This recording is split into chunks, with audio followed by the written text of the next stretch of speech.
오늘 우리 함께 보실 말씀은 시편 17편입니다.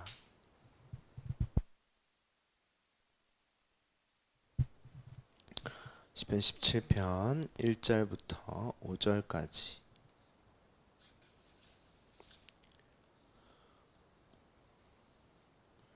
시편 17편 1절부터 5절까지 우리 한 목소리로 우리 함께 봉독하도록 하겠습니다.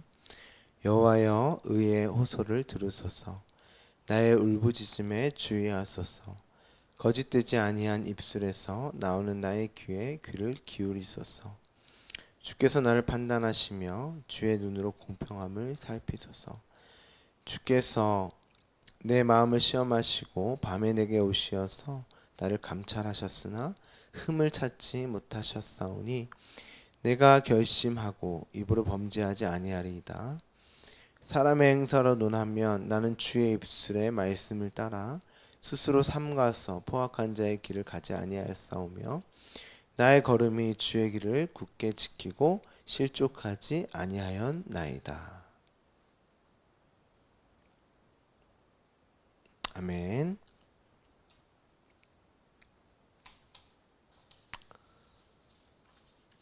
오늘은 시편 17편을 보도록 하겠습니다. 우리는 시편 16편을 통하여서 사도 베드로와 바울의 설교를 이렇게 보았습니다. 그리고 그 16편을 시편 전체를 어떻게 이해해야 할지에 대해서 함께 나누었죠. 여러분이 성경을 읽으실 때에 추측하시고 상상하시면 안 됩니다. 반드시 성경은 성경으로 해석되어져야 하고 그 해석을 바탕으로 이해를 하셔야 합니다. 그래서 성경을 한 권이라고 하는 것이죠. 모든 성경은 하나님의 감동으로 기록되어졌는데 이 감동이 영, 푸뉴마였습니다. 그리고 영은 곧 말씀이고 생명이니까 또한 그 말씀이 생명을 담고 있는 예수 그리스도잖아요. 예수님이 자신이 내가 말씀이다, 생명이다 라고 하셨으니까 모든 말씀은 생명, 영으로 예수 그리스도로 읽혀져야 하는 것입니다.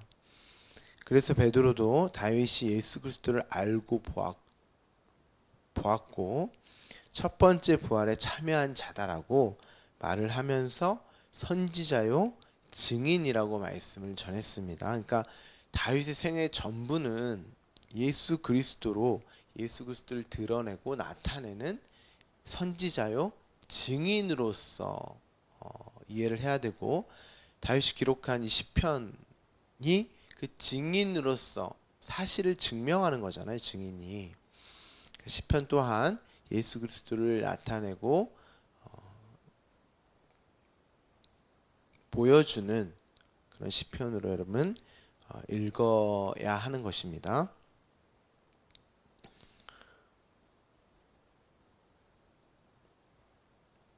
베드로의 설교가 마가의 다락방에서 이 오순절날 기록되어진 선포되어진 설교잖아요. 사도행전 같이 함께 찾아보지 않았습니까? 그 오순절, 그러니까 구약에서의 오순절은 어땠어요? 그 말씀으로, 영으로, 생명으로 예수 그리스도로 깨닫지 못했죠. 구약에서는. 그로 3,000명이 죽었습니다. 근데 이 베드로의 설교를 듣고 3,000명이 살아난단 말이에요. 그러니까 모든 말씀은 율법으로 읽혀지면 안 되고 예수 그리스도로 읽혀져야 하는 것입니다.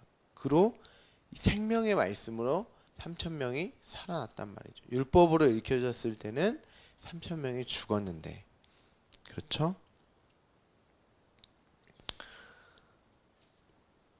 여러분이 말씀을 엉뚱하게 곡해하고 오해하면 율법으로 읽으면 그로 죽는 것입니다. 사도 바울도 다윗이 예수 그리스도에 힘입어 죄 사함을 받은 복음에 초점을 맞추어서 설교를 했습니다. 그리고 그 복음에 초점을 맞추는데 이 시편 16편을 가지고 와서 설교를 하잖아요. 이 설교가 바울의 첫 설교입니다. 바울과 바나바의 1차 전도여행 때에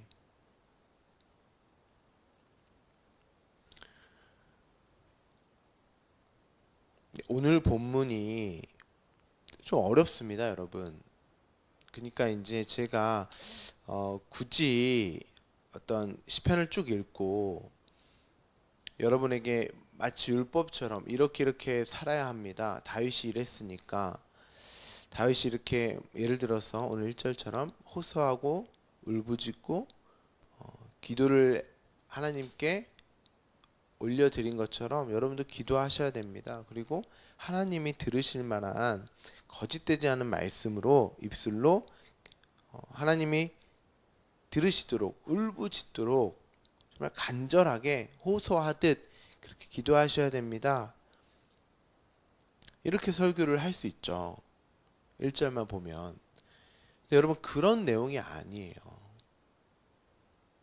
그런 내용이 아니기 때문에 제가 여러 가지 성경의 번역본과 원어 성경을 가지고 최대한 예수 그리스도와 십자가의 내용을 다윗이 기록한 그 내용으로 전달을 해 드리는 것입니다.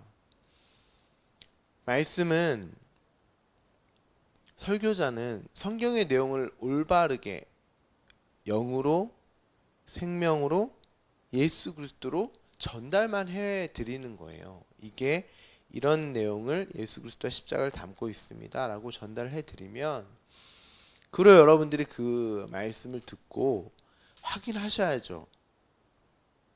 여러분의 방법과 여러분이 동원할 수 있는 방법과 시간을 쏟으셔서 성경을 읽으시고 한번 찾아보시고 애를 쓰셔서 정말 이게 예수 그리스도의 십자가를 담고 있는가로 확인을 하셔야 합니다. 그냥 제가 전달해 드리니까 그냥 그걸로 끝이 아니라 여러분들이 반드시 읽고 확인을 하셔야 하고 굳이 강도사님이 이렇게까지 하셔야 되는가 원어를 막 들이밀고 영어 성경을 가져와서 다른 번역본을 가져와서 설교를 해야 하는 것인가? 당연히 여러분 해야죠. 본래의 의미와 내용을 찾아서 읽는 게 너무나도 중요하죠. 그때 당시에 쓰였던 단어의 의미, 내용을 가져와서 이 기록된 이 저자 하나님의 영으로 영으로 기록했다고 했으니까 그 취지에 맞는 그 목적에 맞는 단어의 의미와 해석이 반드시 필요한 거죠. 그래서 저희 그 학교에서 교단에서는 반드시 주해 과정이 필요한 겁니다. 그리고 이제 설교를 하지만 특별히 이제 새벽 예배 때는 더욱더 이 주의 과정을 함께 나누고 이제 설교를 이제 더 입혀서 여러분에게 이제 말씀을 나누는데요.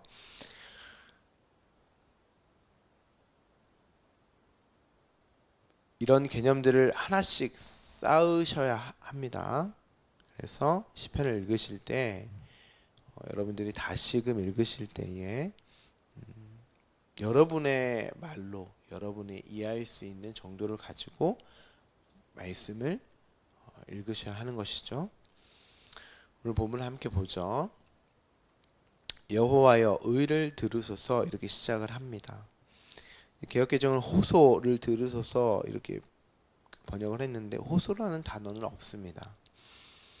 여기에서 등장하는 의는 당연히 하나님의 의로 말미암아 주어지게 된 다윗의 믿음의 고백이죠. 그리고 그 믿음의 고백의 상태를 의라고 이렇게 한다고 말씀을 드렸죠. 짜다크라는 단어인데요. 바울이 이 의를 로마서에서 정확하게 이야기를 하잖아요.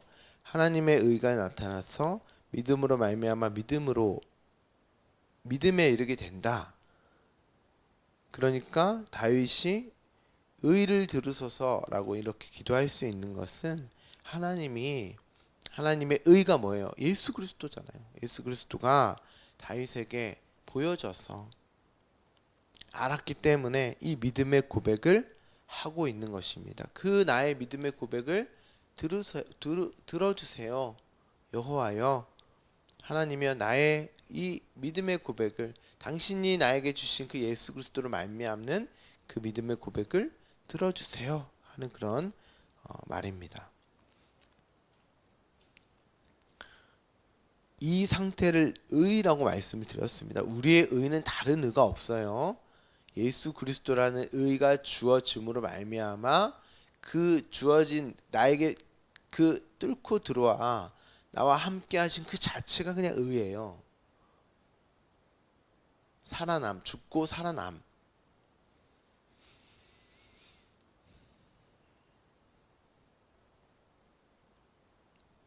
하나님의 의가 나타나서 믿음이 주어졌더니 그 믿음의 다윗으로 이런 고백을 하게 된 것이죠. 다윗을 마음이 가난한 자, 애통한 자로 하나님이 만드셔서 다윗이 울부짖고 거짓된 입술에서 나오는 그 말을 하지 않게 되는, 그 율법에 머물지 않게 되는 하나님의 은혜를 구하는 기도를 하고 있는 것이죠. 2절이 조금 어려운데요. 주께서 나를 판단하시며 이렇게 시작을 합니다. 여기 한 단어가 빠져 있는데 여러분 얼굴이라고 번역된, 그러니까 성경에서 많이 이제 얼굴이라고 번역되는 단어를 혹시 기억하세요? 제가 말씀을 드렸는데 파님이라는 단어가 원래는 여기에 이제 기록되어져 있는데 그 한 단어가 빠져 있습니다. 그러니까 당신의 감추어진 것이 아닌 나타난 것으로, 그러니까 주께서 이렇게 되어 있는데 그게 아니라 감추어진 것이 아닌 나타난 것으로 나를 판단해 주세요 라고 다윗이 말을 합니다. 나타난 것이 뭐예요? 감추어진 것이 뭐고 나타난 것이 뭡니까? 감추어진 것은 당연히 율법이겠죠. 그 내용을 진리로 율법을 우리에게 주어졌지만 그 진리를 나타나게 우리에게 주신 건 아니죠. 그러니까 율법을 왜 주셨어요? 우리가 어떠한 자인지를 드러내기 위해서 줬다고 바울이 말을 하잖아요. 그러니까 율법의 기능은 그거 지켜, 그거 행해, 이게 아니라 너희는 지킬 수 없어를 내용으로 담아서 우리에게 준 건데, 우리는 그냥 그거 지킬 수 있는, 행해야 하는 것으로 우리가 받아들였잖아요. 감추어진 것으로. 그렇죠? 그러니까 다윗이 진리의 말씀으로, 생명으로, 은혜로 나를 판단해 주세요. 그러니까 율법으로 판단하면 난 죽는다는 거죠. 왜냐하면 나는 율법을 완전히 지킬 수 없으니까. 그로 율법을 우리에게 준 거잖아요. 근데 다윗이 예수 그리스도를 말미암아 그 말씀이 나에게 찾아와서 그 율법의 말씀이 어떠한 말씀인지 알게 된 거죠. 그 진리의 말씀으로 다윗이 보게 된 거죠. 그리고 그 율법이 아니라 그 율법으로 나는 죽을 수밖에 없잖아요, 하나님. 그러니까 은혜로, 생명으로 나를 봐주세요. 판단해 주세요. 판결해 주세요. 라는 말입니다. 여러분, 율법으로 우리를 판단하면, 율법을 하나님께서 들이밀면 우리는 다 죽습니다. 율법이 아니라 예수 그리스도의 십자가로 그 은혜로 하나님이 우리를 봐주시는 거잖아요. 그리고 이어서 주의 눈으로 공평함을 살피소서. 이제 여기서 공평함이 나를 뭐 공평하게 봐주세요, 뭐 이런 뜻인가요? 그러니까 여러분들이 그냥 2절만 봐도 주께서 나를 판단하시며 주의 눈으로 공평함을 살피소서. 이게 무슨 말인 줄 아세요? 무슨 뜻인지 아세요? 나를 공평하게 봐달라는 말이 법으로 옳고 그름으로 판단해 주세요 이런 말일까요? 그러면 다 죽는다니까요. 그런 의미가 아닙니다. 이 공평함이라는 뜻이 내가 곧게 똑바로 서 있는지 봐주세요 그런 의미예요. 주의 눈으로, 그러니까 당신의 은혜로 내가 올바로 똑바로 서 있는지 봐주세요. 이 똑바로 서다, 곧게 서다가 무슨 의미였어요? 좌로나 우로나 치우치지 않고 그 율법에 의해서 선악의 기준이 내가 되면 나는 항상 좌로 우로 나를 기준으로 하여서 선하다 악하다 판단하여 좌로 우로 이렇게 치우치게 되잖아요. 근데 그게 아니라 내가 이제 한 마음으로 그 율법으로 내가 보는 게 아니라 율법으로 나를 보고 또 나를 통해서 세상을 보는 게 아니라 이제는 똑바로 올바로 서서 한 마음이 되어서 두 마음이 아니라 한 마음이 되어서 이제 곧게 서서 본단 말이죠. 나를. 그게 은혜로 보는 거잖아요. 그거를 예수님이 거듭남이라고도 표현을 하고 스타우러스 기둥이라고도 이제 신약에서 표현을 하며 그게 또 언약이라는 단어로 연결이 돼요. 그 언약으로 그 십자가 기둥으로 또 은혜로 서 있는지 나를 봐주세요 이런 말입니다. 다시 한번 1절부터 제가 설명을 드릴게요. 1절에 다윗이 하나님의 의로 말미암는 믿음의 고백을 하는데 뭐라고 하냐면 나의 울부짖음과 거짓된 말이 아닌, 그러니까 거짓된 말이 율법이죠. 그러니까 율법이 아닌 진리의 말씀이 주어져서 나오는 그 말, 그 기도에 귀를 기울여 주세요. 여러분, 기도가 딴 게 아닙니다. 말씀을 나에게 계속 들려주고 그 말씀을 가지고 하나님께 고백되어지는 게 기도예요. 뭘 하나님께 원하고 요구하는 게 기도가 아닙니다.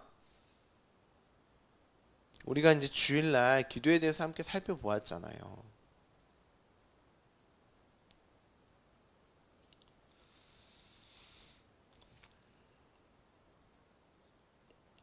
그로 당신도 율법이 아닌 은혜로 나를 판단하셔서 내가 그 은혜 안에 언약 안에 똑바로 서 있는지 곧게 서 있는지 좌로나 우로나 치우치지 않고 그 율법이 아닌 은혜 아래에 서 있는지 당신의 눈으로 살펴주세요. 이런 말입니다.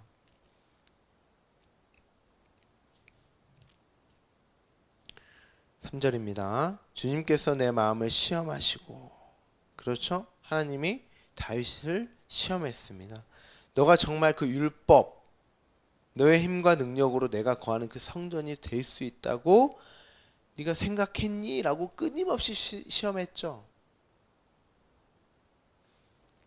네가 사울을 살려주고 그 많은 전쟁에서 이기고 율법으로 판단하여 너의 의로움을 자랑하여 너의 어떠함으로 내 자녀가 될 수 있다고 생각을 한 거야 하고 시험을 했잖아요. 그런데 하나님이 흙탕물인 그의 마음을 휘저어버리셨어요. 우리아와 밧세바라는 막대기로. 그리고 다윗의 그 상태를 밤이라고 말씀을 드렸잖아요. 우리가 시편을 계속 보면 이 이제 그 단어들이 계속 반복해서 등장을 합니다, 여러분.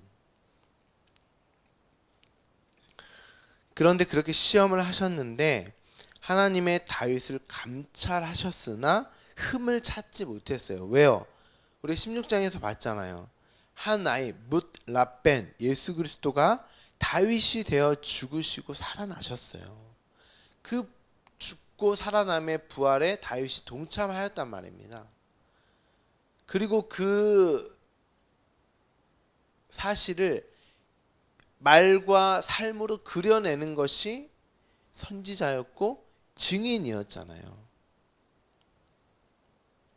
그리고 다윗이 솔로몬 그 평강이 주어져서 하나님의 성전으로 완성이 되어 버렸어요.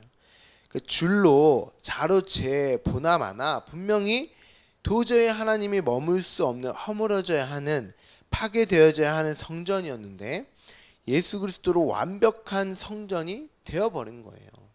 그 한 아이의 죽음으로 흠이 없고 거룩한 하나님이 거하실 수 있는 성전으로 다윗이 예수 그리스도로 그렇게 성전이 되어버린 거예요. 그래서 솔로몬의 성전을 기뻐 받으셨던 것입니다. 다윗이 죽고 살아난 게 솔로몬이에요, 여러분.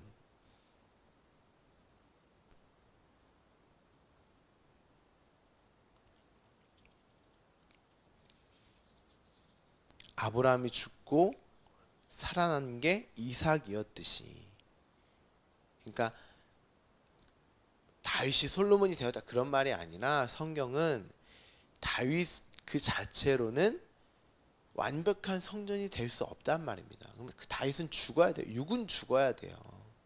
그리고 다윗이 예수 그리스도로 한 아이로 솔로몬이 되는 거예요. 솔로몬으로 그 평강이 주어지잖아요.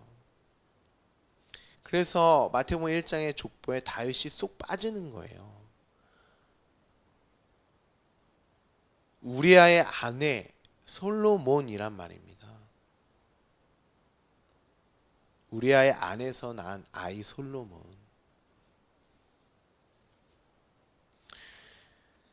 예수로 완성된 성전이기 때문에 하나님이 받으신 거예요.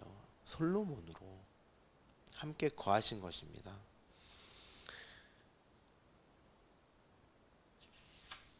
그 과정과 결국을 삶으로 입으로 나타내며 살았기에 그를 선지자요 증인이라고 베드로와 바울이 이렇게 설명을 했습니다. 그래서 다윗이 내가 결심하고 입으로 범죄하지 아니하리라. 입으로 범죄한다는 게 무슨 말이에요? 입술과 혀를 끊어낸다고 우리 전에 배웠죠? 그 율법으로 이제 율법의 말을 하지 않고 담지 않고 은혜로 진리의 말씀으로 살아간다는 그런 말이겠죠. 그래서 1절에 거짓되지 아니한 입술에서 나오는 그 기도를 다윗이 할 수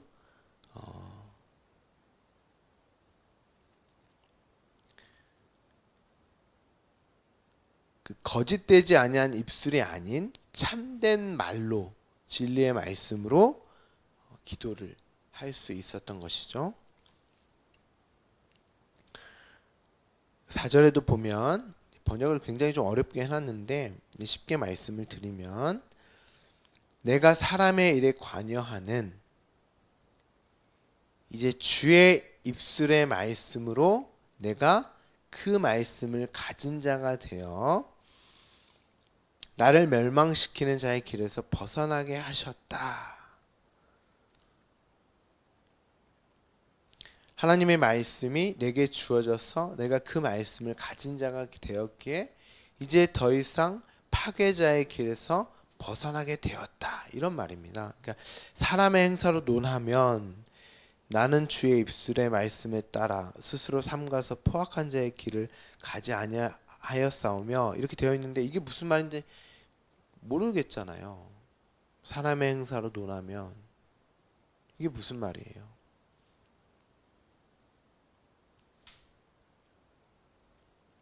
다시 한번 제가 말씀을 드릴게요. 하나님의 말씀이 내게 주어졌기 때문에 내가 이제 그 주어진 말씀으로 이제 그 주어진 말씀 내가 가진 자가 됐잖아요. 그 말씀으로 더 이상 파괴자의 길, 포악한 자의 길이라고 했는데 이제 파괴자의 길에서 벗어나게 되었다 그 말입니다. 더 이상 파괴자의 길에서 벗어나게 됐다 이 말이 무슨 말일까요, 여러분? 나를 멸망시키고 파괴시키는 자가 누구예요, 여러분? 그 길에서 지금 벗어났다고 하니까 앞서 말씀이잖아요. 어떤 말씀? 율법의 말씀을 가지고 있으면 그게 나를 파괴하는 거예요. 거짓된 말, 악한 말, 율법의 말, 그를 사단, 그를 귀신, 그를 악한 영 이렇게 표현을 합니다. 성경이.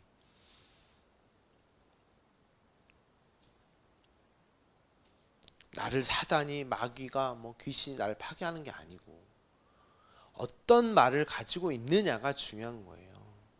여러분을 기준으로 하여서 선악 그 율법의 말씀으로 나를 보고 세상을 보는가? 아니면 진리의 말씀 그 한 말씀 한 마음으로 된 그 생명의 말씀으로 나를 보고 세상을 보는가? 그로 생명의 말씀이 나에게 주어져 있으면 나는 사는 것이고 그 율법의 말씀은 나를 파괴한단 말이죠. 나를 멸망시킨단 말입니다.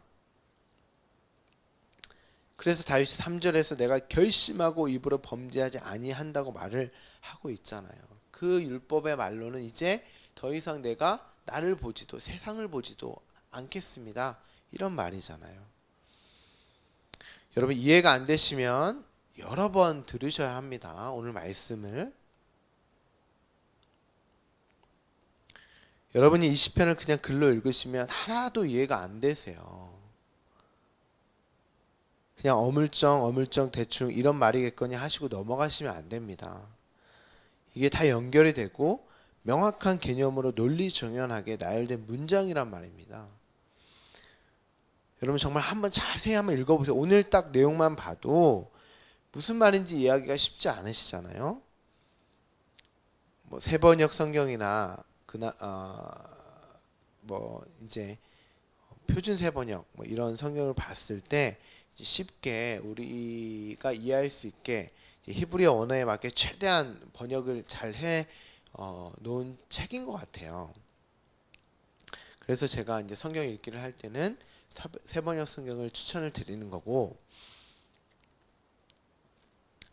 그렇게 그러한 이제 다른 번역본의 성경들을 참고하셔서 묵상해 보세요. 읽어 보세요. 개역 한글을 읽으셔도 좋습니다.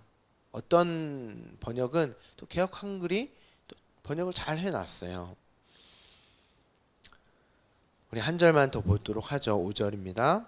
나의 걸음. 이 걸음이 무슨 걸음이에요? 4절에서의 주의 입술에 의해 주의 주어진 말씀으로 걷는, 그러니까 나를 파괴하지 않는 그 생명의 길이겠죠. 무슨 길이겠어요? 예수가 내가 길이요 진리요 생명이다. 그 예수 그리스도로 걷게 되어지는 그 길, 진리의 길.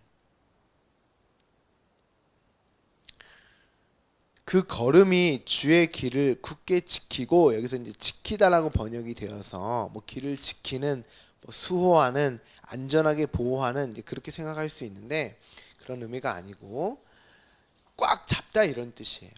그 걸음이 주의 길을 꽉 잡는 실족하지 않는 길이다라는 거예요.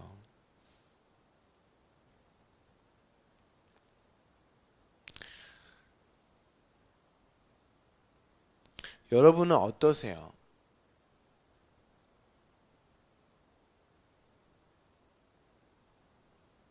나를 살리는 그 생명이 나를 꽉 붙잡고, 그리고 예수라는 그 길로 내가 걸을 때, 그 생명의 길을 걸을 때 내가 실족하지 않을 수 있는 거잖아요.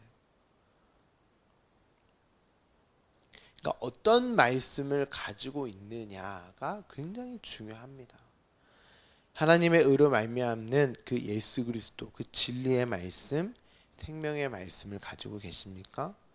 고로 똑바로 좌로 우로 치우치지 않는 한 마음으로 나와 세상을 바라보고 계십니까? 아니면 율법, 선악과 나를 기준으로 매 순간 좌로 우로 치우치는, 나를 파멸과 멸망으로 이끄는 말을 가지고 계십니까? 우리 아까 3절에서 잠깐 봤는데 하나님이 밤에 찾아온다고 하잖아요. 왜 밤으로 찾아왔을까요? 다윗에게. 다윗이 밤이었거든요. 그러니까 율법으로 우리에게 그 말씀을 줄 수밖에 없어요. 밤으로 우리에게 찾아올 수밖에 없어요. 근데 그분은 빛이었고 그 말씀은 원래 본래 생명을 담고 있는 거예요. 그로 우리에게 뚫고 들어오셔서 그 빛이 우리에게 뚫고 들어와서 어두움인 나를 들춰내셔서 나를 빛이다 라고 말씀을 하시고, 그 율법이신 예수 그리스도가 내가 되어서 죽으심으로 말미암아 진리의 말씀을 드러내신 거잖아요.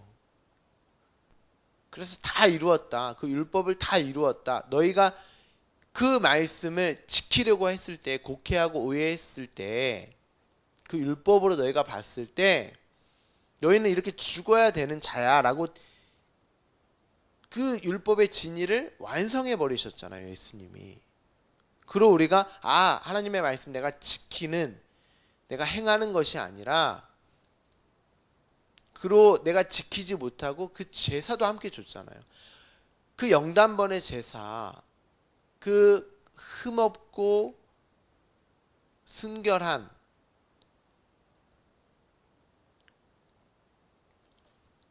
그 제물이 내가 돼서 죽어짐으로 말미암아 내가 살아나게 된 것이구나. 그리고 그 말씀이 내가 이제 지키는 것이 아니라 나를 뚫고 들어와 내 마음에 새겨버리셨잖아요.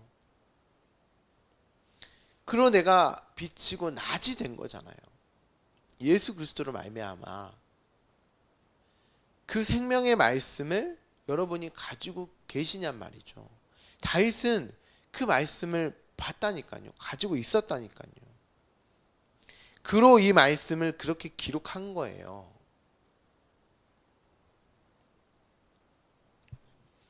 여러분이 어떤 말씀을 가지고 계시냐에 따라 생명과 멸망으로 나뉘게 되어 있습니다. 그리고 지금 이 걷는 길도 생명의 길이냐 멸망의 길이냐 나를 파괴하는 길이냐로 갈리게 되어 있어요.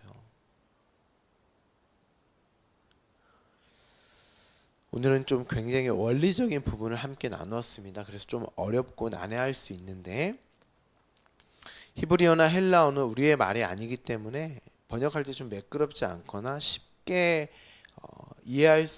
그러니까 쉽게 다가오지 않는 어떤 뉘앙스가 있을 수 있습니다. 그런데 여러분이 듣다 보면 이 이야기가 어떤 이야기를 하고 있는지 점점 명확하고 분명하게 보이실 거예요. 그러니까 제가 말씀드린 이 하나하나의 개념들을 놓치지 않으셔야 해요. 그래야 18장, 19장 다윗이 50 몇 장까지 1권에서 계속 이 이야기를 한단 말이죠.